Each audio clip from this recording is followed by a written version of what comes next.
Welcome, dear friends and colleagues. I'm your friend Shahid Abbas from Shahid Abbas Tutorial. Today I'm going to tell you about the linguistic studies, study skills. Uh, our question is explain language as a human faculty.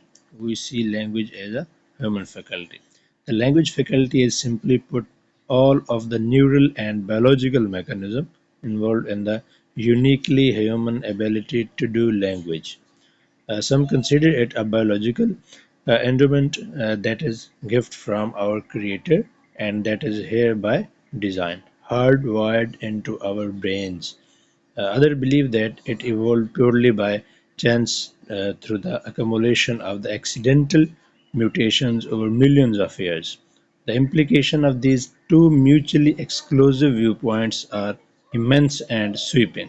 Both basic positions can appear far-fetched and fanciful when followed to their logical conclusions, and both involve comprehensive beliefs systems in order to account for the amazing complexity and diversity of the human languages.